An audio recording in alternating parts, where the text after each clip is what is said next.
शाम को आते हुए राशन लेते आना। और हाँ, मुन्ना के स्कूल में फीस भरनी है, उसके लिए पैसे देते जाओ। बीवी की इस मांग पर जेब उल्टी करके दिखाने के सिवा बड़े के पास कोई दूसरा उत्तर नहीं था। माथे पर चिंता के शिकनों के साथ सवेरे तो बड़ा भाई अपने काम पर निकल गया, लेकिन उस शाम उसने पूरे परिवार के सामने इस आर्थिक संकट को दूर करने के लिए एक प्रस्ताव रखा। क्यों न हम उस प्लॉट को बेच दे जिसे बाबूजी ने लाली को शादी में देने के लिए खरीदा था। बेटी को दी हुई चीज़ वापस नहीं मांगते, पाप लगता है। लाली का जन्म होते ही घर खुशियों से भर गया था। तभी तुम्हारे बाप ने ये तय कर लिया था कि ये प्लॉट लाली का है, जो उसको उसकी शादी में दे दिया जाएगा। माँ ने अपना विरोध जताते हुए कहा, कौन सी बेटी? वो बेटी जो प्रेम विवाह कर घर की इज्जत को खाक में मिला गई और पिताजी की अंतिम यात्रा में भी ना शामिल हुई। बड़े ने टोंट मारते हुए कहा, मेरा मुंह मत खुलवा। यहाँ कौन नहीं जानता कि लाली को उस दिन गली के नाके से ही लौटा दिया गया था और उसे अपने पिता की आखिरी बार मिलने का हक भी छीन लिया गया था। माँ ने बेटी का पक्ष लेते हुए कहा। माँ के इस वार से दोनों बेटे चुप हो गए। ना बड़ा बेटा कुछ बोल पाया और ना छोटा बेटे के मुंह से कोई शब्द फूटा। थोड़ी देर की शांति के बाद छोटा भाई बोला, प्लाट बेच तो देंगे, पर क्या लाली कागजात पर दस्तखत करेगी? मुझे नहीं लगता वो हमारा भला सोच भी सकती है। आखिर है तो औरत जात, पुरुष की परिस्थिति को कैसे समझ पाएगी? काफ़ी वाद विवाद और सोच विचार के बाद सब इस बात पर सहमत हुए और पड़ोस के मोहल्ले की लाली की दोस्त को बोलकर लाली को घर आने का न्योता दे दिया गया। अगले दिन सुबह से गली के नाके पर खेल रहे बड़े बेटे के लड़के की बुआ आ गई आवाज़ सुन घर वाले चौकन्ने हो गए। दोनों भाई मन में द्वेष और नफरत के साथ उसको कैसे घर में आने के लिए कहें, इसी दुविधा में थे। और वह कहते हैं ना, ज़रूरत के वक्त गधे को भी बाप बनाना पड़ता है। यही कहावत के हिसाब से दोनों भाई बहन से बात करने के लिए तैयार हुए। दरवाजे पर जब बेटी और दामाद ने पूरे 7 साल बाद कदम रखा तो माँ की आंखें भर आई और दोनों को बड़े प्यार से घर के अंदर लेकर आई। बेटी और दामाद भी माँ का इतना मोह देखकर भाव विभोर हो गए। शाम को साथ में बैठे बेटी और बेटों और दामाद के आगे हिचकिचाते हुए माँ ने ही प्लॉट का मुद्दा उठाया। लाली को थोड़ा अंदेशा था कि कोई बड़ी बात होगी। लाली उस दिन से ये सोच रही थी कि ऐसी क्या बात हो सकती है कि जो खड़ूस भाई उसे बाप का मुंह भी देखने के खिलाफ थे, वो अचानक इतने कैसे पिघल गए। लेकिन अब उसको सारी बात समझ में आ गई।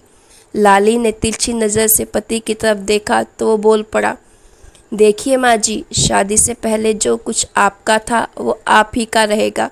ना उस पर मेरा या लाली का कोई हक ना था और नहीं भविष्य में हम मांगेंगे। इसलिए आप निश्चित होकर उस प्लॉट के साथ जो करना है कीजिए। आप जहाँ कहेंगे हम वहाँ साइन कर देंगे। सुबह से अपने जीजा से नज़र चुरा रहे दोनों भाइयों ने अब अपने जीजा को अच्छे से देखा। सुबह प्लॉट के कागजात पर बहन के दस्तखत लेकर काम ख़त्म ही किया जाए, यह तय हुआ। सब इस मीटिंग को ख़त्म करके उठ ही रहे थे कि टीवी पर अनाउंसमेंट हुआ कि आने वाले 21 दिनों तक देश में लॉकडाउन लगाया जा रहा है।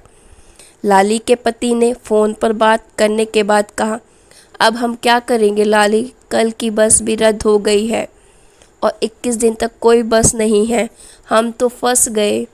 इस खबर से दोनों भाई बहुत निराश हो गए, क्योंकि एक तो उनकी आमदनी कम थी और 2 लोगों का और खाने पीने का बोझ बढ़ गया था। लेकिन माँ अंदर ही अंदर खुश थी, क्योंकि इतने बरसों बाद घर वापस लौटी बेटी इसी बहाने कुछ दिन आराम से उसके साथ रह पाएगी।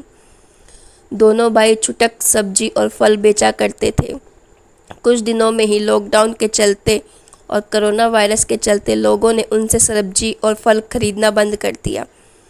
पहले से ही खराब उनकी आर्थिक स्थिति और ज़्यादा खराब होने लगी और वह मन ही मन लाली के कदमों को अशुभ मानने लगे। बहन और जीजा जी से उनकी यह हालत छुपी नहीं थी। लाली के कहने पर उसके पति ने दोनों भाइयों की सब्जी और फल की रेहड़ियों पर लोहे की रोड और जालियां फिट करवा दी। बाजार जाकर दोनों के लिए कैप, हाथों के दस्ताने और थोक के भाव से सब्जी और फल खरीद लाए। दोनों की रेहड़ियां अच्छे से तैयार कर फल और सब्जियां ढक कर दोनों भाइयों को टोपी और दस्ताने देकर जीजा जी ने उनसे कहा, एक बार इस तरह से धंधा करके देखो, शायद आपको मुनाफा बढ़ जाए। थोड़ी आनाकानी करने के बाद दोनों भाइयों ने जीजा जी के समझाए अनुसार धंधा शुरू किया। 2-3 दिन बाद ही कोरोना से घबराए लोग अब ढकी हुई फल और सब्जियां और दस्ताने और सेफ्टी का ध्यान रखते बेचने वालों से ही फल और सब्जियां खरीदने लगे। इस तरह समझदार दामाद की वजह से धीरे धीरे दोनों भाइयों का धंधा अच्छा चलने लगा और उनके घर का गल्ला जो खाली हो रहा था अब धीरे धीरे भरने लगा।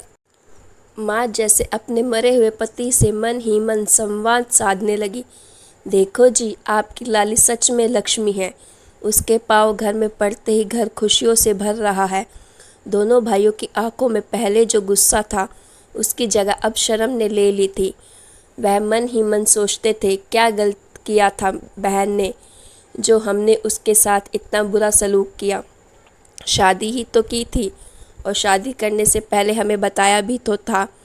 हम ही थे जो उसे स्वीकार नहीं कर पाए। दोनों भाइयों के मन में द्वेष और नफरत धीरे धीरे कम हो गए। 21 दिन बाद जब दीदी और जीजाजी प्लॉट के कागज़ पर साइन करने जाने लगे तब दोनों भाइयों ने उन्हें रोक लिया और उनकी माफ़ी मांगते हुए वो पेपर्स उन्हें देते हुए बोले, शादी के वक्त हमने आपको कोई तोहफा तो दूर की बात है, आपका हक भी नहीं दिया, लेकिन अब इस प्लॉट को स्वीकार करें, हमें प्रायश्चित करने का एक मौका दीजिए। सभी की आंखों में खुशी के आंसू आ गए और माँ ऊपर देखकर बोली, देखा आपकी लाडली आज फिर हमारे घर खुशियों से भर दिया है। तो गाइस, आपको मेरी स्टोरी कैसी लगी? अगर अच्छी लगी तो मेरी स्टोरी को लाइक कीजिए, मेरे चैनल को सब्सक्राइब कीजिए।